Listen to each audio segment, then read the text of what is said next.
Republican Senator Mike Lee from Utah was certainly not happy with the Senate briefing on Iran yesterday, and he decided that he wasn't going to hold back and he was going to let the entire world know it.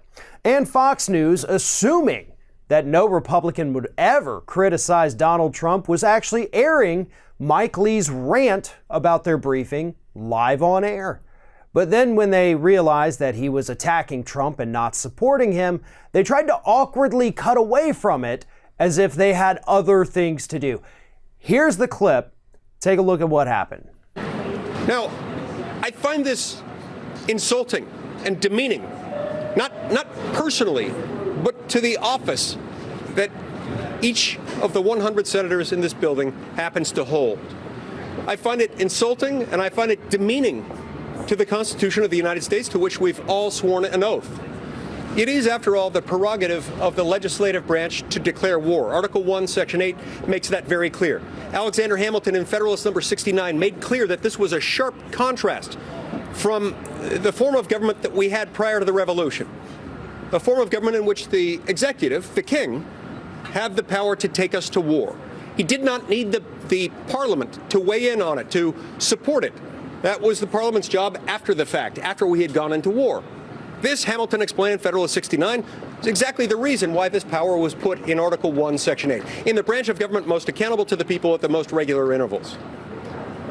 When we send our brave soldiers, sailors, airmen, and Marines... Or we'll continue to monitor this. Every senator is coming out now and giving us their take on all of this. We've got the... What's funny about that to me is that Neil Cavuto is typically pretty good on the air. Not necessarily his content, but the way he handles himself, right? He doesn't get shaken very frequently. And so right there at the end when he's like, oh yeah, we're gonna blah, blah, blah, blah, blah, blah, that's all folks, I guess. He didn't even know what to say. He was confused. He was a little scared because nobody expected a Republican to come out and say, this was the worst briefing I've ever seen in my entire life, which is one of the things that Republican Mike Lee had to say. Rand Paul, to his credit, even though he's a horrible human being, also came out and said, yes, I don't believe anything they said. This was a horrible briefing. And then, of course, on top of all of that, we had Donald Trump's incredibly slurred speech about the entire matter. The facts are, the Republicans are lying to us, much like they did with Iraq. They're lying to us again, saying there were imminent threats. Okay, well, can we see these threats? Can we see the intelligence? And they say, no, you can't see the intelligence because, as Mike Pence said, we don't want to give you everything we have because that could then compromise some of our sources here. So we're going to hide, the most important information, right? It's not because it totally doesn't exist. It totally does. Mike Pence tells us, you just can't see it, much like with Iraq. Oh yeah, we have all this evidence of weapons of mass destruction and we're gonna show you a little bit of it, it may not be so convincing, but hey, the real stuff, the good stuff, we keep that locked away for ourselves because, we don't want to compromise anybody. We want to keep our sources safe. And that's why Rand Paul and Mike Lee were both like, yeah, this doesn't fly. We've seen this show before. And we have, 17 years ago, not even that long ago.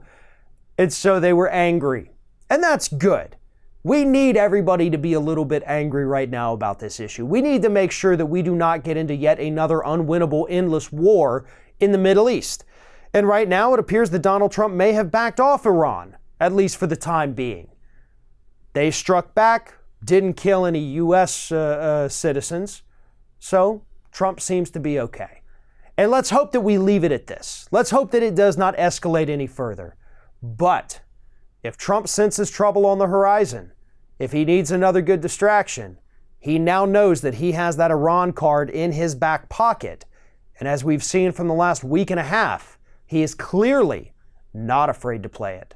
Unlike Fox News, who will now be afraid to play any clip from Mike Lee for the foreseeable future. Thanks for watching, everybody. And don't forget, if you like what you see here, like, comment, share, and subscribe to our channel. And now you can also become a member of Ring of Fire and get exclusive early access to certain Ring of Fire videos all throughout the week. Just click on the little join button right below the video.